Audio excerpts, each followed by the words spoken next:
எல்லாம் வல்ல அல்லாஹ்வினுடைய நல்லடியார்களே, அந்த ஏக இறைவனின் சாந்தியும் சமாதானம் வற்றாத பேரன்பும் பெருங்கருணையும் அன்பும் காதலும் பாசமும் நேசமும் காரிருந்த மக்களை காட்சிப்படுத்திய கண்மணி நாயகம் ஸல்லல்லாஹு அலைஹி வஸல்லம் அவர்கள் மீதும் தங்களினுடைய கல் நெஞ்சத்தை கண்ணியமாக மாற்றிக்கொண்ட உத்தம சத்திய சஹாபாக்கள் சஹாபிய பெண்மணிகள் மீதும்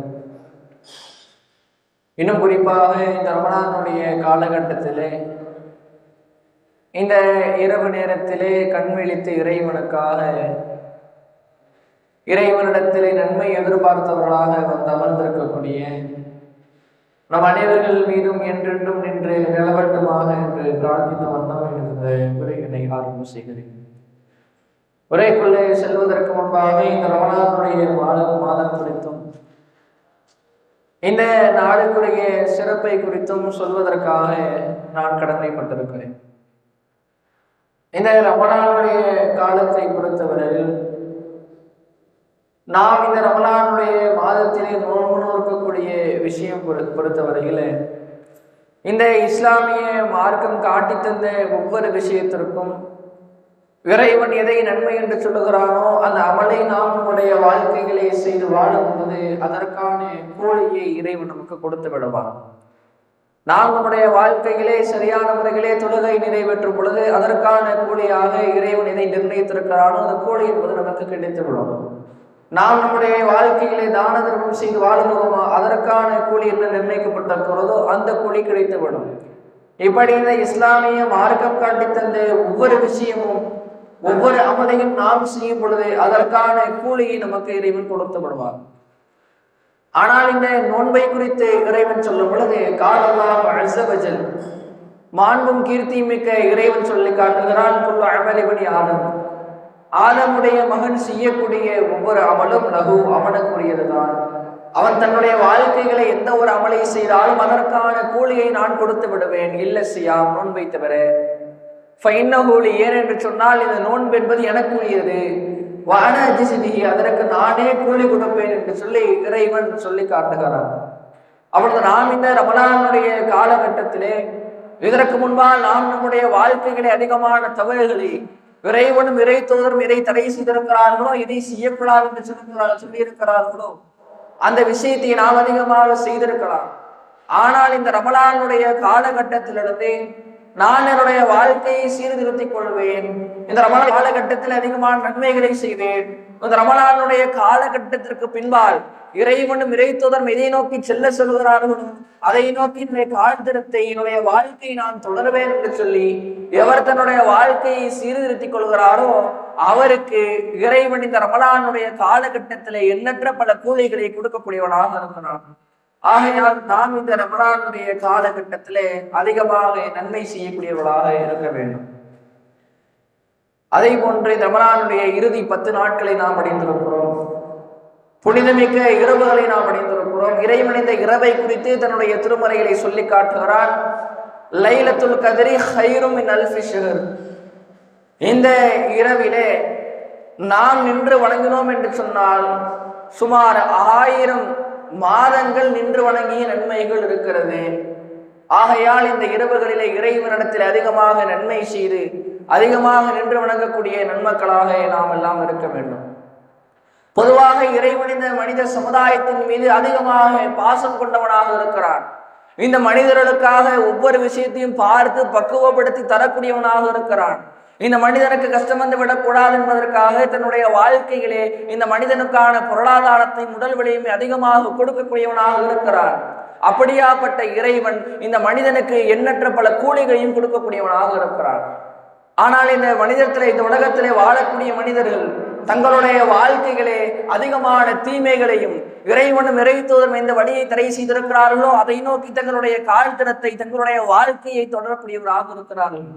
அப்படியாப்பட்ட மனிதர்கள் சொல்லக்கூடிய விஷயம், நான் என்னுடைய வாழ்க்கையில் அதிகமான தவறுகளை செய்திருக்கிறேன், நான் என்னுடைய வாழ்க்கையில் அதிகமான தீமைகளை செய்திருக்கிறேன், நான் எவ்வாறு இறைவனிடத்திலே சென்று பிரார்த்தனை செய்வது, நான் எவ்வாறு இறைவனிடத்திலே சென்று என்னுடைய பாவ மன்னிப்பை கேட்கிறது, இறைவன் என்னை மன்னிப்பானா, அந்த அளவிற்கு பலவிதமான தீமைகளை செய்திருக்கிறேன் என்று சொல்லி பாவத்திற்கு மேல் பாவமாக மேலதிகமாக பாவங்களை செய்து கொண்டிருக்கிறார்கள். ஆனால் இறைவனுடைய கூலி எத்தகையது தெரியுமா? இறைவனுடைய பாசம் எத்தகையது தெரியுமா? இந்த மனித சமுதாயத்தின் மீது எந்த அளவிற்கு நேசத்தை கொண்டவனாக இறைவன் இருக்கிறார் தெரியுமா? இறைவன் சூரா ஃபுர்கானிலே சொல்லி காட்டுகிறார், ஒரு நல்லடியார் தன்னுடைய வாழ்க்கையில எப்படி வாழ்வார்? தன்னுடைய வாழ்க்கையில் அவர் திருட மாட்டாரு, இறைவன் தடுத்த காரியங்களை செய்ய மாட்டாரு, தன்னுடைய வாழ்க்கைகளே அவர் சரியான முறைகளே வாழ்வார் என்று சொல்லிவிட்டு இறைவன் அடுத்ததாக சொல்கிறான், யார் இறைவன் தடுத்த விஷயங்களை தன்னுடைய வாழ்க்கையில் செய்து வாழுகிறாரோ, இறைவன் செய்யக்கூடாது என்று சொன்ன விஷயத்தை தன்னுடைய வாழ்க்கையில் செய்து கொண்டிருக்கிறார்களோ அவர்களை குறித்து இறைவன் சொல்லி காட்டுகிறான், மறுமை நாளிலே அவருக்கு வேதனை என்பது இரட்டிப்பாக்கப்படும். அதற்கு பின்பால் இறைவன் சொன்ன வார்த்தை, ஒருவர் தன்னுடைய வாழ்க்கையில இறைவன் தடுத்த காரியத்தை செய்யறாரு, இப்படி அவர் செய்யும் பொழுது மறுமை நாள்ல வேதனை அவருக்கு இரட்டிப்பாக்கப்படும். அடுத்ததாக இறைவன் அடுத்த வசனத்திலே சொல்லி காட்டுகிறான்,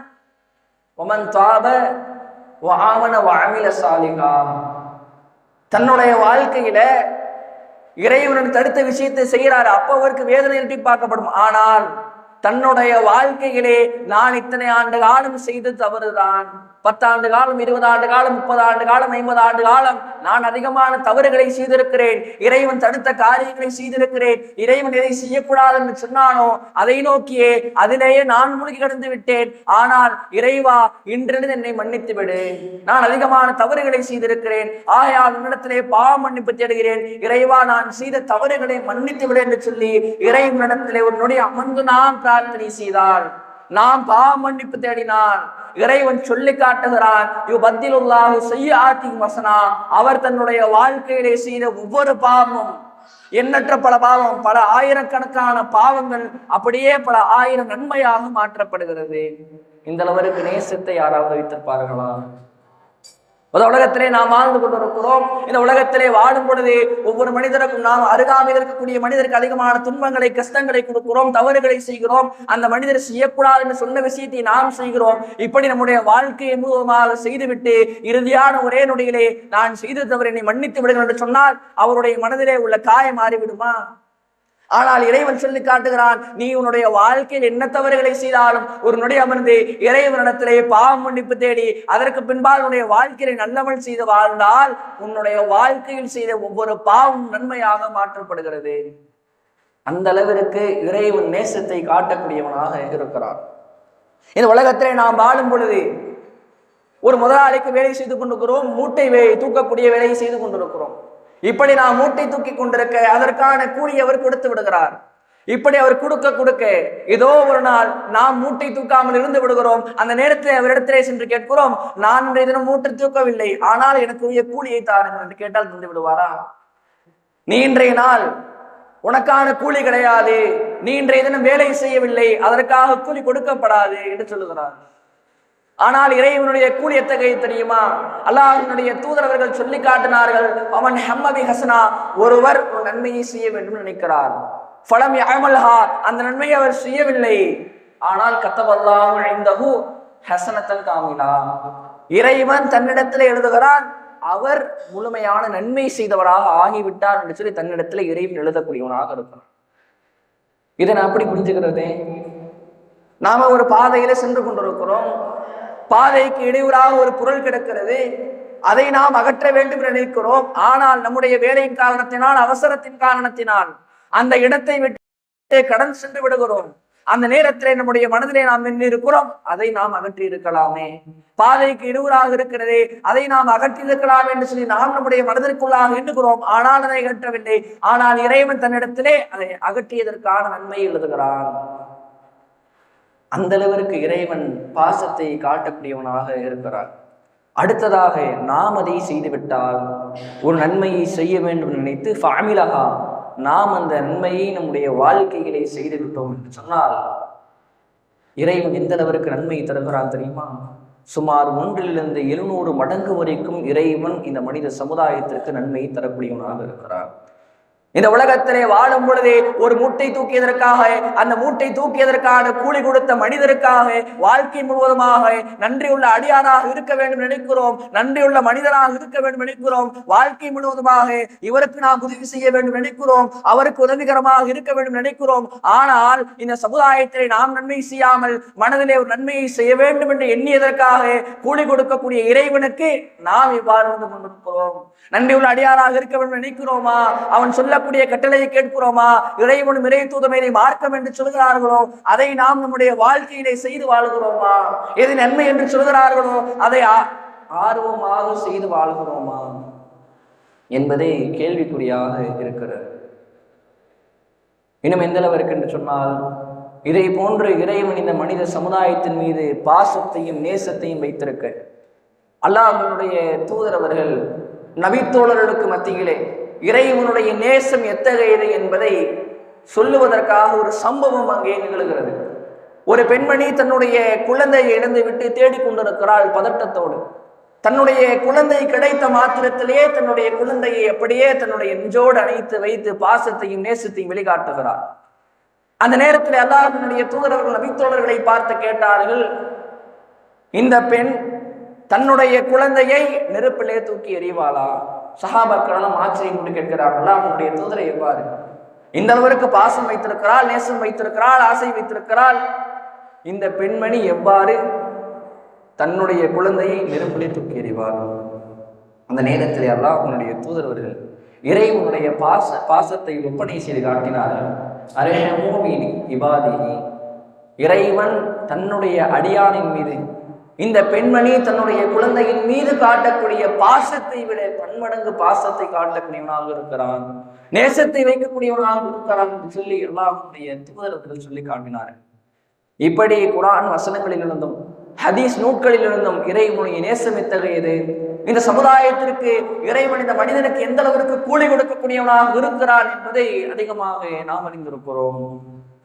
ஆனால் இந்த உலகத்திலே நீங்கள் எவ்வாறு வாழ வேண்டும், இந்த மனிதன் எவ்வாறு வாழ்ந்து கொண்டிருக்கிறான், இந்த மனிதனுடைய செயல்பாடுகள் எவ்வாறு இருக்கிறது, நாம் இவ்வளவை கொடுத்தாலும் நம்முடைய பாசத்தை வெளிக்காட்டினாலும் நம்முடைய நேசத்தை கொடுத்தாலும் நாம் அதிகமாக இந்த மனிதனுக்கு எண்ணற்ற கூலிகளை அள்ளி கொடுத்தாலும் இந்த மனிதனுடைய செயல்பாடுகள் எப்படி இருக்கிறது, இந்த மனிதன் தன்னுடைய எண்ணத்திலே எவ்வாறு எண்ணிக்கொண்டிருக்கிறான், தன்னுடைய செயல்பாடுகளை எவ்வாறு அமைத்துக் கொண்டிருக்கிறான் என்பதை குறித்து இறைவன் தன்னுடைய திருமறைகளை பேசுகிறான். இந்த உலகத்தில் நீங்கள் எவ்வாறு வாழ வேண்டும், மல்ஹயாத்து துன்யா இல்லா மத்தாவுல் குரூர், இந்த உலக வாழ்க்கை என்பது மீண்டும் விளையாட்டு வேறு கிடையாது. அல்லாஹ்வுடைய தூதர்கள் சொன்னார்கள், இந்த உலகத்திலே நீ வாழும் பொழுது ஒரு அந்நியனை போன்றோ வழிபோக்கனை போன்றோ வாழ்ந்து விட்டு சென்று விடு. எதற்காக சொன்னார்கள்? நாம் நம்முடைய பொருளாதாரத்தை சம்பாதிப்பதற்காக வெளி ஊருக்கோ வெளி மாவட்டத்திற்கோ வெளி மாநிலத்திற்கோ வெளி நாட்டிற்கோ செல்கிறோம். நாம் இறுதியாக திரும்பக்கூடிய இடம் எது? நம்முடைய சொந்த இல்லம், நம்முடைய சொந்த ஊருக்கு நாம் திரும்பிடுவோம். அதே போன்று தான் அல்லாஹ்வுடைய தூதர்கள் சொல்லி காட்டினார்கள், இந்த உலகம் என்பது உனக்கு நிரந்தரம் கிடையாது, மறுமைக்கான அவனை இந்த உலகத்திலே சம்பாதித்து விட்டு ஒரு அந்நியன் இவ்வாறு வாழ்வானோ, நாம் நம்முடைய பொருளாதாரத்தை சம்பாதிப்பதற்காக வெளிநாட்டிற்கு செல்கிறோம். அதே போன்று தான் இந்த உலகத்திலே நீ வாழும் பொழுது இந்த உலகத்திலே மறுமைக்கான அமலை சம்பாதித்து விட்டு நீ திரும்பிவிடு. அதற்காகத்தான் சொன்னார்கள், ஒரு அந்நியனை போன்று வாழ்ந்து விட்டு சென்று விடு என்று சொன்னார்கள். ஆனால் இந்த உலகத்திலே நம்முடைய செயல்பாடுகளை எவ்வாறு அமைத்துக் கொண்டிருக்கிறோம், இறைவன் காட்டக்கூடிய பாசத்திற்கும் நேசத்திற்கும் நாம் செய்யக்கூடிய கைமாறு என்ன, இறைவன் நமக்கு சூட்டக்கூடிய பட்டம் என்ன? இறைவன் தன்னுடைய திருமறை குர்ஆனிலே சூரா ஆதியாத் என்ற சூறாவிலே இறைவன் இந்த மனிதனுடைய தன்மையை குறித்து சொல்லி காட்டுகிறான். இன்னல் இன்சான ரப்பிஹி லகனூத், இந்த மனிதன் இருக்கிறானே இறைவனுக்கு நன்றி கட்டவனாகத்தான் இருக்கிறான். அவனுடைய செயல்பாடுகள் எப்படி இருக்கிறது தெரியுமா? அவன் தன்னுடைய வாழ்க்கையிலே எதை நோக்கி சென்று கொண்டிருக்கிறான் தெரியுமா? தன்னுடைய எண்ணத்தால் எதை எண்ணிக்கொண்டிருக்கிறான் தெரியுமா? அவன் தன்னுடைய வாழ்க்கையிலே பொருளாதாரத்தை நேசிப்பதில் தான் கடுமை காட்டக்கூடியவனாக இருக்கிறான். பொருளாதாரத்தை நேசிப்பதில் தான் தன்னுடைய வாழ்க்கையிலே ஓடக்கூடியவனாக இருக்கிறான். தன்னுடைய வாழ்க்கையே பொருளாதாரமாக இருக்கிறது என்று சொல்லி இறைவன் இந்த மனித சமுதாயத்திற்கு பட்டத்தை சூட்டுகிறான். நாம் எவ்வாறு இருந்து கொண்டிருக்கிறோம், நம்முடைய செயல்பாடுகள் எவ்வாறு இருந்து கொண்டிருக்கிறது, இறைவன் சூட்டக்கூடிய இந்த பட்டத்திற்கு நாம் தகுதியானவர்களா என்பதை ஒவ்வொருவரும் சிந்தித்து பார்த்து கொள்ளுங்கள். அதே போன்று இருக்கக்கூடிய ஒவ்வொரு மனிதர்களுக்கும் உள்ள பொறுப்பு என்ன தெரியுமா? இங்க இருக்கக்கூடிய ஒவ்வொரு ஆண்களாக இருந்தாலும் சரி, ஒவ்வொரு பெண்களாக இருந்தாலும் சரி, தன்னுடைய குடும்பத்தை சரியான முறைகளே நேரான பாதைகளை அழைத்து செல்ல வேண்டும். இதுதான் இஸ்லாமிய மார்க்கம். இவ்வாறு தான் நம்முடைய வாழ்க்கையை நாம் அமைத்துக் கொள்ள வேண்டும். இவ்வாறு தான் இஸ்லாம் காட்டி தந்திருக்கிறது என்று சொல்லி நம்முடைய குடும்பத்தை செயல்படுத்தக்கூடியவர்களாக இருக்க வேண்டும். ஆனால் இந்த மனித சமுதாயம், இந்த உலகத்திலே வாழக்கூடிய மனிதர்கள், இவர்கள்தான் சிறந்த குடும்பம் என்று எதை எண்ணுகிறார்கள்? இவர்களிடத்திலே பொருளாதாரம் இருக்கிறது, அதிகமான சொத்து சுகங்களை வைத்திருக்கிறார்கள், எண்ணற்ற பல செலவுகளை செய்கிறார்கள்.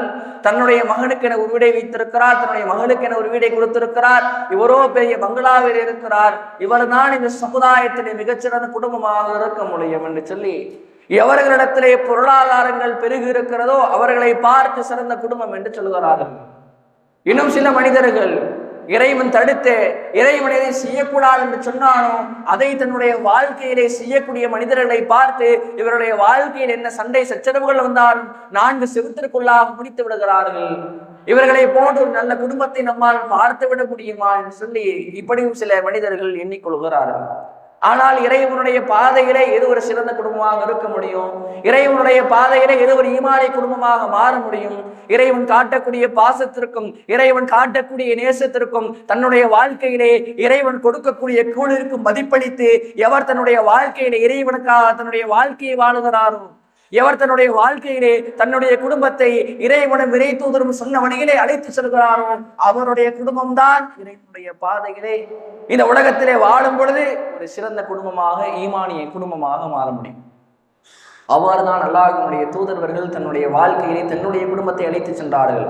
அவ்வாறுதான் தன்னுடைய வாழ்க்கையிலே நபி தோழர்களாக இருந்தாலும் சரி, நபி தோழியர்களாக இருந்தாலும் சரி, தன்னுடைய வாழ்க்கைகளே உலகத்திலே வாழும் பொழுது இந்த உலக வாழ்க்கையை பொருட்டாக மதிக்கவில்லை, இந்த உலகத்தில் இருக்கக்கூடிய பொருளாதாரத்தை பொருட்டாக மதிக்கவில்லை, மாறாக மறுமைக்கான செயல்பாடுகளை தயாரித்துக் கொண்டிருந்தார்கள். இந்த உலகத்திலே வாழும் பொழுது இந்த உலகத்திலே உள்ள மனிதர்களை கண்டுகொள்ளவில்லை, மாறாக மறுமைக்கான கூலியை சம்பாதித்துக் கொண்டிருந்தார்கள்.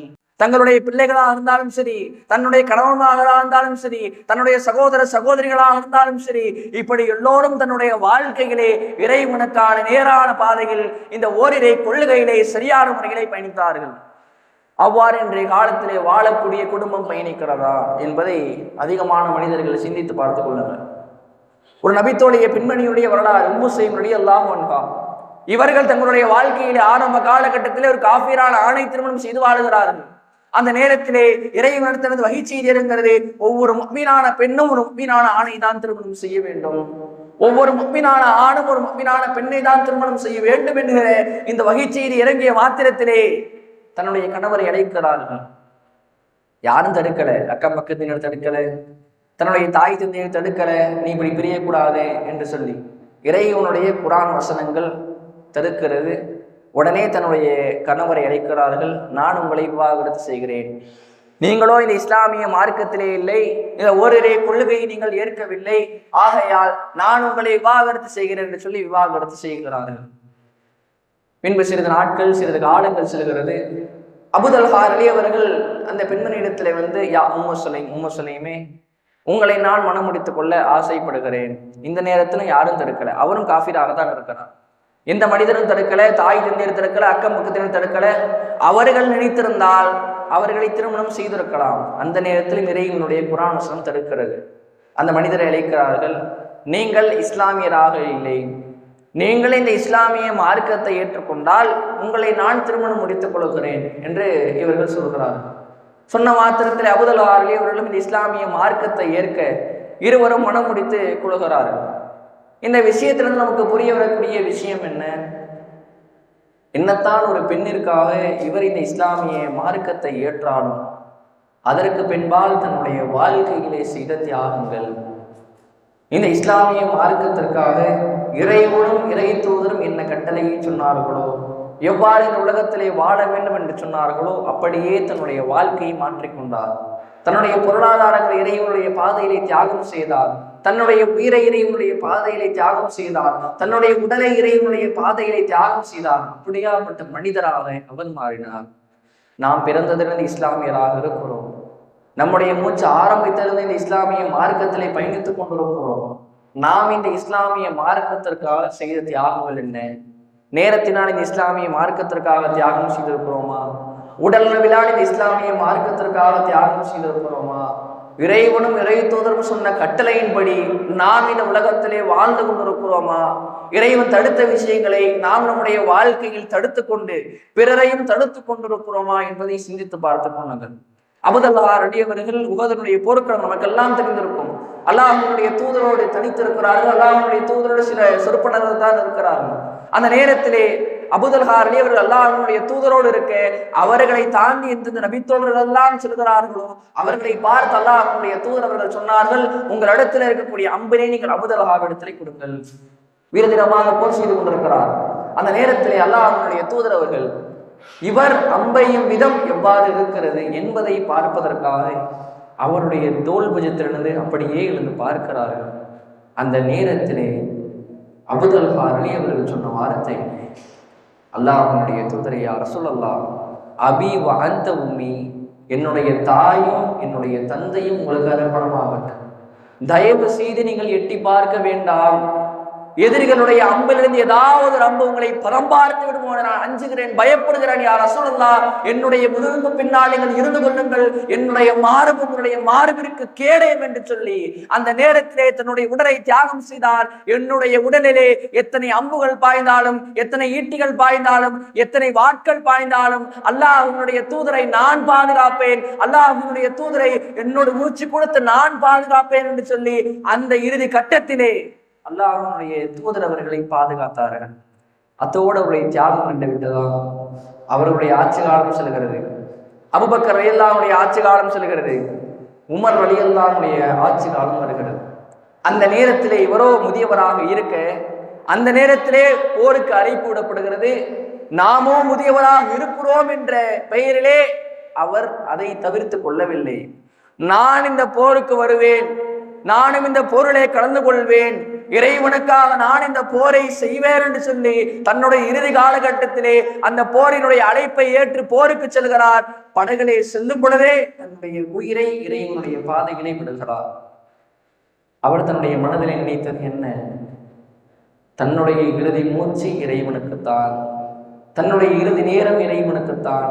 இந்த உடம்பிலே உயிர் இருக்கிற வரை நான் இந்த இஸ்லாத்திற்காகத்தான் வாழ்வேன், நான் இந்த இஸ்லாத்திற்காகத்தான் சாகுவேன் என்று சொல்லி தன்னுடைய உயிர் நிற்கிற வரை இஸ்லாமிய மார்க்கத்திற்காக தியாகம் செய்ய வேண்டும், இந்த இஸ்லாமிய மார்க்கத்திற்காக போர் புரிய வேண்டும், இறைவனும் இறைத்தோரும் என்ற கட்டளையை சொன்னார்களோ அவ்வாறு நம்முடைய வாழ்க்கையை நாம் அமைத்துக் கொள்ள வேண்டும் என்ற பெயரிலே தன்னுடைய வாழ்க்கையை அமைத்துக் கொண்டார்.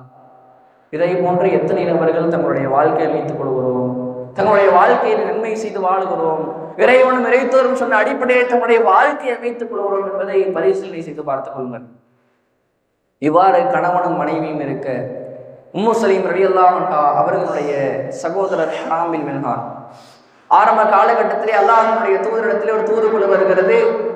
நாங்கள் இந்த இஸ்லாமிய மார்க்கத்தை ஏற்றுக்கொண்டோம், எங்களுடைய சமூகத்திற்கும் எங்களுடைய கூட்டத்தாருக்கும் இந்த இஸ்லாமிய மார்க்கம் செல்ல வேண்டும், ஆகையின் காரணத்தினால் உங்களோடு இருக்கக்கூடிய மார்க்கத்தை அறிந்த மார்க்கத்தை புரிந்த மனிதர்களை எங்களோடு நீங்கள் அனுப்பி வையுங்கள் என்று சொல்லுகிறார்கள். உடனே அல்லாஹ்வுடைய தூதர் அவர்களை 70 காரிகளை நியமித்து அந்த மனிதர்களோடு அனுப்பி வைக்கிறார்கள். பிஹ்ருமௌனா என்று சொல்லக்கூடிய அந்த இடத்தை அடைந்த மாத்திரத்திலேயே அந்த மனிதர்கள் தான் இந்த இஸ்லாமியர்களுக்கு எதிராக போர் தொடுக்க ஆரம்பிக்கிறார்கள். இவருக்கு மத்தியிலே சண்டை நடந்து கொண்டிருக்கிறது. அந்த நேரத்திலே ஹராம் பின் மில்ஹான் வீரதீரமாக போரிட்டுக் கொண்டிருக்கிறார். அப்படி அவர் போரிட்டு கொண்டிருக்க அவருடைய முதுகலை ஒரு ஈட்டி பாய்கிறது, ரத்தம் பீறிட்டு வெளியே வருகிறது, ரத்தம் சுட்டி கொண்டிருக்க அந்த ரத்தத்தை அப்படியே தன்னுடைய கையால் எடுத்து தன்னுடைய முகத்திலேயும் தலையிலேயும் தடவி கொண்டு சொன்ன வார்த்தை, ஃபுஸ்து வ ரப்பில் கஅபா, கஅபாவினுடைய இறைவன் மீது சத்தியமாக நான் வெற்றி பெற்று விட்டேன், என்னுடைய உயிரை இறைவனுடைய பாதையிலே தியாகம் செய்து விட்டேன், நான் இறைவனுடைய பாதையிலே என்னுடைய உயிரை விட்டு விட்டேன் என்று சொல்லி மகிழ்ச்சி அடைந்தவராக சந்தோஷம் அடைந்தவராக தன்னுடைய இறுதி நேரத்திலும் கூட தன்னுடைய உயிர் போகிறது என்பதை தெரிந்தும் கூட இறைவனுடைய பாதையில் நான் தியாகம் செய்து விட்டேன் என்று சொல்லி மகிழ்ச்சி அடைந்தவராக தன்னுடைய உயிரை தியாகம் செய்தார். இந்த அளவிற்கு அவருடைய குடும்பமாக சேர்ந்து இந்த இஸ்லாமிய மார்க்கத்திற்காக இறைவன் கொடுக்கக்கூடிய கூலிக்கும் இறைவன் காட்டக்கூடிய பாசத்திற்கும் நேசத்திற்கும் அதிகமாக மதிப்பளித்து தங்களுடைய வாழ்க்கைகளே இந்த உலகத்திலே வாழும் பொழுது இந்த உலகத்தை ஒரு பொருட்டாக எடுக்காமல் மாறாக மறுமையினுடைய அமல்கள் தான் முக்கியம் என்று சொல்லி இறைவனுடைய பாதைகளை தன்னுடைய வாழ்க்கையை வைத்துக் கொண்டார்கள். இறுதியான ஒரே மனிதர் உம்மு சுலைம் ரலியல்லாஹு அன்ஹா அவருடைய மகனார் அனஸ் ரலியல்லாஹு அன்ஹு அவர்கள். இவர்கள் தங்களுடைய வாழ்க்கைகளை செய்த தியாகங்கள் என்ன? உம்மு சுலைம் ரலியல்லாஹு அன்ஹா அல்லாஹ்வுடைய தூதரிடத்துல தன்னுடைய மகன் அழைச்சிட்டு வராங்க. அப்ப தன்னுடைய மகனுக்கு என்ன வயசுன்னு சொன்னா 10 வயது கூட பூர்த்தி ஆகல, சின்னஞ்சிறுவனாக இருக்கிறார். அல்லாஹ்வுடைய தூதரிடத்துல ஒப்படைத்து விட்டு என்னுடைய மகனை உதவிக்காக நீங்கள் வைத்துக் கொள்ளுங்கள் என்று சொல்லி விட்டு விட்டார்கள். இதற்காக தன்னுடைய மகனின் மீது பாசம் கிடையாதா? தன்னுடைய மகனின் மீது நேசம் கிடையாதா? தன்னுடைய மகனின் மீது அளவு கடந்த பாசத்தை வைத்த காரணத்தினால்தான் என்னுடைய மகன் இந்த உலகத்திலே எந்த அளவிற்கு கஷ்டப்பட்டாலும் பரவாயில்லை, என்னுடைய மகன் இந்த உலகத்திலே எந்த அளவிற்கு கஷ்டங்கள் வந்தாலும் பரவாயில்லை, மாறாக மறுமையிலே அவன் கஷ்டப்படக்கூடாது, மறுமையினுடைய வாழ்க்கை அவனுக்கு இலகுவாக இருக்க வேண்டும் என்ற பெயரிலே தன்னுடைய மகனை அல்லாஹ்வுடைய தூதரிடத்தில் ஒப்படைத்து விட்டு வருகிறார்கள். இந்த காலத்திலே நாம் ஹதீஸ் நூட்களை பிரட்டி பார்த்தோம் என்று சொன்னால் அதிகமாக ஹதீஸ்கள் அறிவித்த பட்டியலிலே அனஸ் ரலியல்லாஹு அன்ஹு அவர்கள் இருக்கிறார். அப்படியே இன்றைய காலத்தை எடுத்துக் கொள்ளுங்கள். என்னுடைய மகனார் சரியான முறைகளை பள்ளிக்கூடத்திற்கு செல்ல வேண்டும், இந்த உலக படிப்பினை சரியான முறைகளை படிக்க வேண்டும். என்னுடைய மகனார் இந்த உலக படிப்பை சரியான முறைகளை படிக்கவில்லையா, அவனை அடித்து டியூஷன் சென்டருக்கு நாம் அனுப்புகிறோம். தன்னுடைய மகனுக்கு அதிகமாக இந்த உலகத்தினுடைய கல்வியை கொடுக்க வேண்டும் நினைக்கிறோம். ஆனால் அதே பெற்றோர்கள் அவன் மாலை நேரம் வீடு திரும்பும் பொழுது நீ பள்ளிவாசலுக்கு செல்ல வேண்டாம், விடுமுறை அளித்து விட, நாம் ஊருக்கு செல்வோம், நீ பள்ளிவாசலுக்கு செல்ல வேண்டாம், நாம் அங்கு செல்வோம் இங்கு செல்வோம் என்று சொல்லி சிறு வயதிலிருந்தே இந்த இஸ்லாமிய மார்க்கத்தினுடைய கல்வியை கொடுக்காமல் வளர்க்கிறார்கள். அவன் பருவ வயதையடைகிறான். என்னுடைய மகனுக்கு எவ்வாறு பெருமிடத்திலே நடந்து கொள்ள வேண்டும் என்று தெரியவில்லை, என்னுடைய மகனுக்கு எவ்வாறு இந்த இஸ்லாமிய மார்க்கத்தினுடைய அடிப்படை தெரியவில்லை, என்னுடைய மகனுக்கு எவ்வாறு தொட வேண்டும் என்று தெரியவில்லை, என்னுடைய மகனுக்கு இந்த இஸ்லாமிய மார்க்கத்தினுடைய எந்த ஒரு கல்வியும் எந்த ஒன்றும் தெரியவில்லை, மாறாக போதை பழக்கங்களுக்கு அடிமையாக இருக்கிறான், தவறான பாதைக்கு சென்று விட்டான். என்னுடைய மகன் இந்த இஸ்லாமிய மார்க்கத்திலே இருக்கிற மனிதனை போன்று இல்லை, தவறான பாதைக்கு அடிமையாக சென்று கொண்டிருக்கிறான் சொல்லி புலம்பக்கூடியவர்களாக இருக்கிறார்கள். ஆனால் அதே பெற்றோர்கள் தான் சிறு வயதிலே இந்த இஸ்லாமிய மார்க்கத்தினுடைய கல்வியை கொடுக்காமல் இருக்கிறார்கள். ஒன்றை மட்டும் நன்றாக விளங்கிக் கொள்ளுங்கள், இந்த உலக கல்வியும் மார்க்க கல்வியும் ஒரு பொழுதும் ஒன்றாகி விடாது. உலக கல்வி இது என்று சொன்னால் மார்க்க கல்வி எப்பொழுதும் வேரோங்கித்தான் இருக்கும். ஏன் தெரியுமா? இந்த உலகத்தை நம்முடைய மகனை கல்லூரிகளோ ஒரு படிப்பிற்கோ நாம் படிக்க வைக்கிறோம். மருத்துவத்திற்கு படித்து வைத்தோம் என்று சொன்னால் அவன் அந்த மருத்துவத்தை பற்றியான அறிவுதான், நாலேஜ் தான் அதிகமாக இருக்கும். நாம் கணினிக்கு படிக்க வைக்கிறோம் என்று சொன்னால் அதை சார்ந்த விஷயம், அந்த துறையை சார்ந்த விஷயம் தான் அவனுக்கு நன்றாக தெரியும். நம்முடைய மகனை பொறியியலுக்கு படிக்க வைக்கிறோம் என்று சொன்னால் அதை சார்ந்த விஷயம்தான் அவனுக்கு தெரியும். இப்படி நாம் நம்முடைய மகனை எதை நோக்கி படிக்க வைக்கிறோமோ, அவன் எதை நோக்கி படிக்க வேண்டும் என்று ஆசைப்படுகிறானோ அந்த துறையை நோக்கி நாம் படிக்க வைக்கும் பொழுது அதை சார்ந்த விஷயம்தான் அவனுக்கு நன்றாக தெரியும். ஆனால் இந்த மார்க்கத்தினுடைய கல்வியை தங்களுடைய மகனுக்கு கொடுக்கும் பொழுது இந்த உலகத்திலே நாம் எவ்வாறு வாழ வேண்டும், இந்த உலகத்திலே வாழும் பொழுது உன்னுடைய வாழ்க்கையை நீ எவ்வாறு தீர்மானிக்க வேண்டும், இந்த மனிதத்திலே நீ எவ்வாறு நடந்து கொள்ள வேண்டும், இந்த உலகத்திலே உன்னுடைய கால்தரத்தை எதை நோக்கி பயணிக்க வேண்டும், நீ எதை நோக்கி வைக்க வேண்டும் என்கிற விஷயத்தை கற்றுக் கொடுக்கக்கூடிய கல்வி இந்த உலக மார்க்க கல்வியாக இருக்கிறது. ஆகையால் தன்னுடைய மகனுக்கு இந்த மார்க்க கல்வியை அதிகமாக நாம் கற்றுக் கொடுக்கக்கூடியவர்களாக இருக்க வேண்டும். நம்முடைய குடும்பத்தை இறைவன் காட்டக்கூடிய பாசத்திற்கும் நேசத்திற்கும் இந்த இஸ்லாமிய மார்க்கத்தினுடைய அடிப்படையிலே அழைத்து செல்லக்கூடியவர்களாக இருக்க வேண்டும். இறைவன் தன்னுடைய திருமறை குர்ஆனிலே சொல்லி காட்டுகிறான், யா அய்யுஹல்லதீன ஆமனூ, நம்பிக்கை கொண்டவர்களே, கூ அன்ஃபுஸக்கும் வ அஹ்லீக்கும் நாரா, உங்களையும் உங்களுடைய குடும்பத்தாரையும் நரக நெருப்பை விட்டு நீங்கள் தற்காத்துக் கொள்ளுங்கள் என்று சொல்லக்கூடிய இந்த வசனத்தை சொல்லி காட்டுகிறான். ஆகையால் நாம் இந்த இஸ்லாமிய மார்க்கத்திலே நேரான முறையிலே பயணித்தாலும் நம்முடைய குடும்பத்தை சரியான முறைகளே அழைத்து செல்லக்கூடியவர்களாக இருக்க வேண்டும் என்று சொல்லி எனது இந்த உரையினை முடித்துக் கொள்கிறேன். வாஹிர் ரஹ்மான் அல்ஹம்துலில்லாஹி ரபில் ஆலமீன். அஸ்ஸலாமு அலைக்கும் வரஹ்மத்துல்லாஹி வபரகாத்துஹு.